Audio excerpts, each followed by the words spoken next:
1544년 11월 중종의 승하 소식이 전해지자 궁궐은 순식간에 혼란에 빠졌습니다.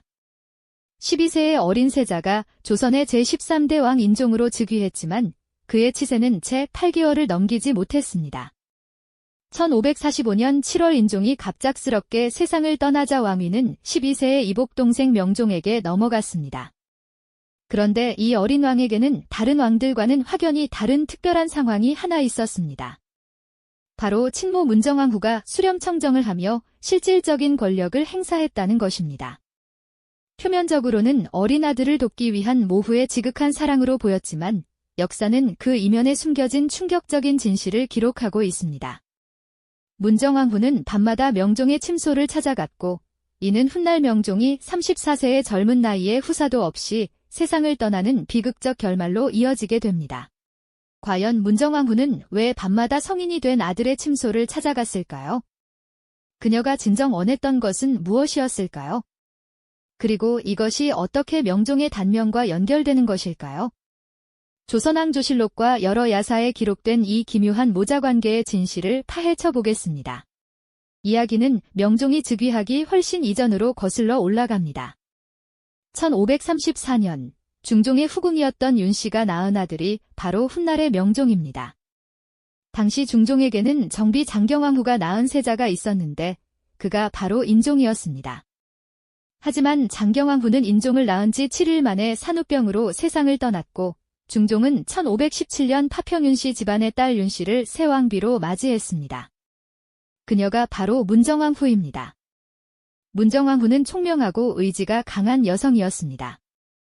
역사 기록에 따르면 그녀는 한문 경전에 능통했고 불교에 깊이 심취해 있었으며 무엇보다 권력에 대한 욕망이 남달랐습니다.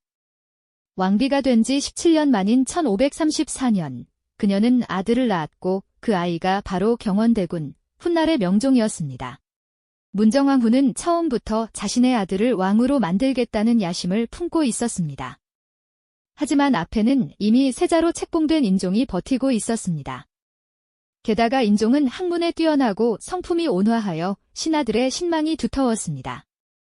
문정왕후로서는 어떻게든 이 장애물을 제거해야 했습니다. 1544년 중종이 승하하자 인종이 즉위했지만 불과 8개월 만에 의문의 죽음을 맞이했습니다. 당시 인종은 30세의 한창 나이였고 별다른 지병도 없었는데 갑자기 세상을 떠난 것입니다.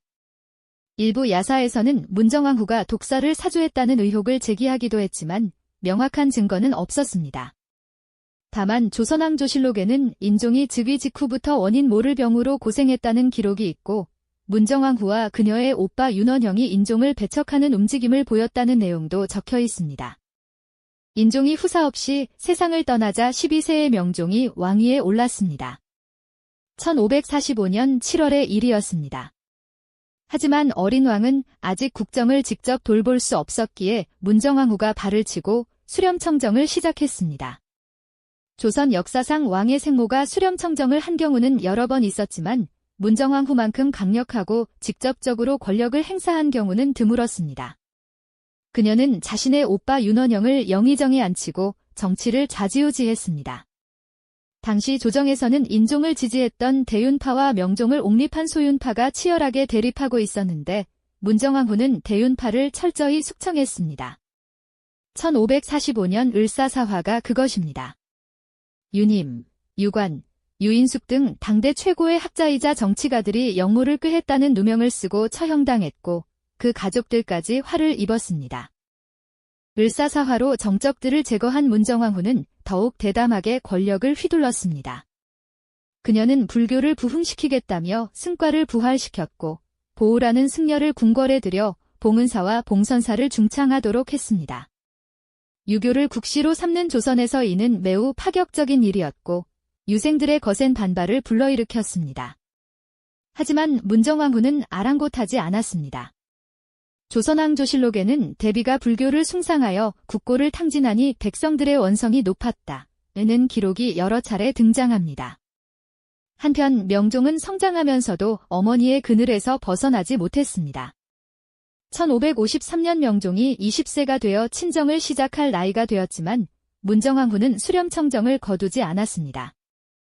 명목상으로는 왕이 아직 어리다는 이유였지만 실제로는 권력을 놓고 싶지 않았던 것입니다.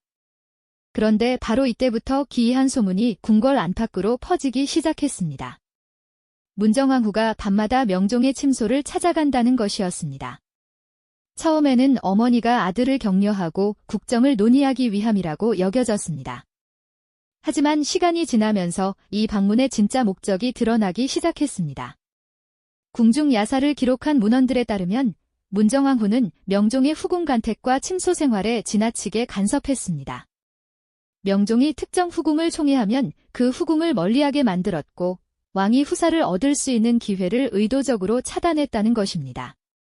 일부 기록에서는 문정왕후가 직접 명종의 침실에서 밤을 보내며 후궁들의 접근을 막았다고까지 전해집니다. 왜 문정왕후는 이런 행동을 했을까요? 여러 해석이 존재합니다. 첫 번째 해석은 권력 유지를 위해서였다는 것입니다.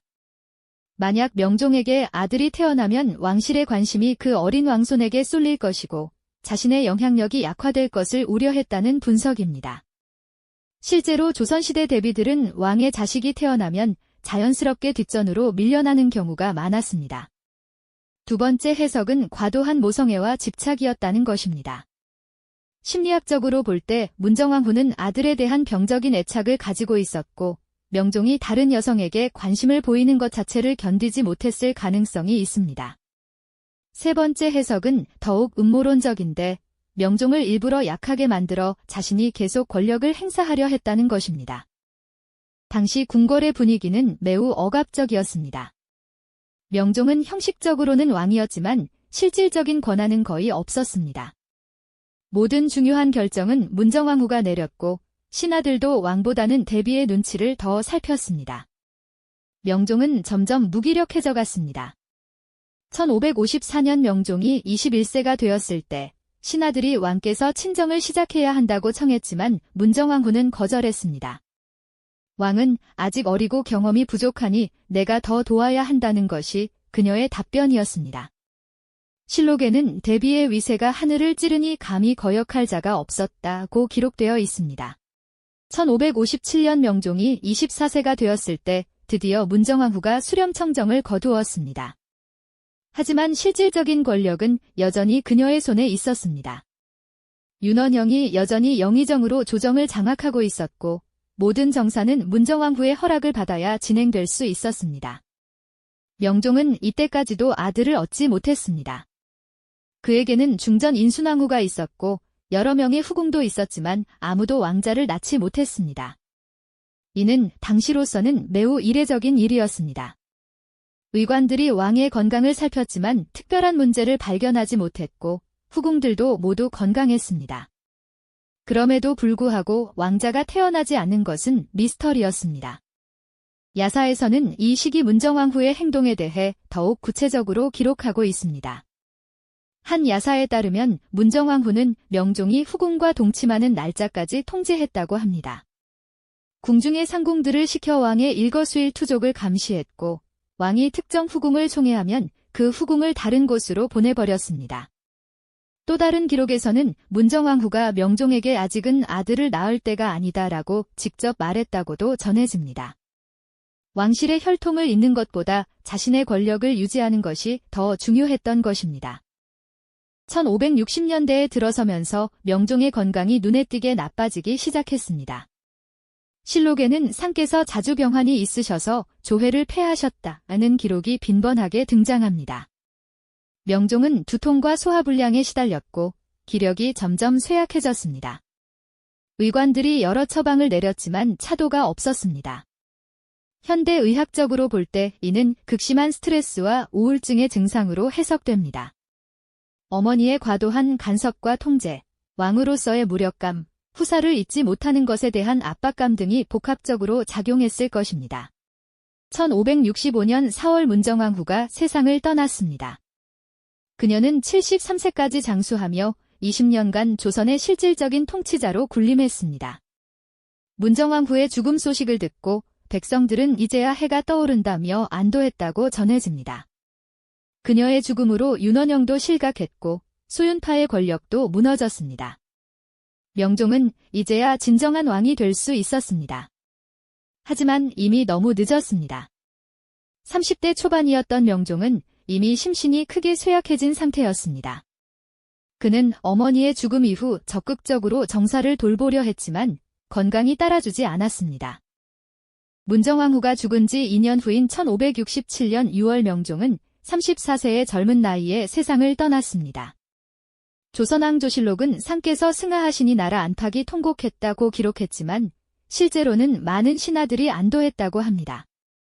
명종에게는 끝내 아들이 없었습니다. 딸 하나만 두었을 뿐입니다. 왕위는 덕흥대원군의 셋째 아들인 하성군에게 넘어갔는데 그가 바로 선조입니다. 명종의 죽음으로 중종의 직계 혈통은 끊어지고 말았습니다. 명종의 단명에 대해서는 여러 학자들이 다양한 분석을 내놓았습니다. 일부 학자들은 문정왕후의 과도한 간섭이 명종의 정신건강에 치명적인 영향을 미쳤다고 주장합니다. 현대 심리학 용어로 말하면 경계선 인격장애를 가진 어머니와 공의존 관계에 빠진 아들의 비극이라는 것입니다. 어머니의 통제에서 벗어나지 못한 명종은 자아 정체성을 제대로 확립하지 못했고 이것이 신체적 질병으로 나타났다는 분석입니다. 다른 학자들은 정치적 측면을 강조합니다. 20년 동안 실권 없는 왕으로 살아온 명종은 정치적 무력감에 시달렸고 이것이 우울증과 각종 신체 증상으로 이어졌다는 것입니다. 특히 을사사화로 인한 정치적 트라우마가 컸을 것으로 추정됩니다. 명종은 어머니가 수많은 신하들을 죽이는 것을 보면서 자랐고 이는 깊은 죄책감과 불안을 야기했을 것입니다. 또 다른 견해는 후사 문제에 초점을 맞춥니다. 조선시대 왕에게 있어 가장 중요한 의무는 왕실의 혈통을 잇는 것이었습니다. 하지만 명종은 이 의무를 다하지 못했고 이에 대한 심리적 압박이 컸을 것입니다. 일부 야사에서는 문정왕후가 의도적으로 명종이 후사를 얻지 못하도록 방해했다고 주장하는데 만약 이것이 사실이라면 명종의 심리적 고통은 상상을 초월했을 것입니다. 의학적 측면에서 본다면 명종의 증상은 만성 스트레스로 인한 자율신경계 장애로 볼 수 있습니다. 두통, 소화불량, 전신쇠약 등은 모두 스트레스성 질환의 전형적인 증상입니다. 게다가 당시 의학 수준으로는 이런 시민성 질환을 제대로 치료할 수 없었습니다. 의관들은 한약을 처방했지만 근본 원인인 심리적 문제를 해결할 수는 없었던 것입니다. 문정왕후와 명종의 관계는 조선 역사상 가장 병적인 모자관계 중 하나로 평가됩니다.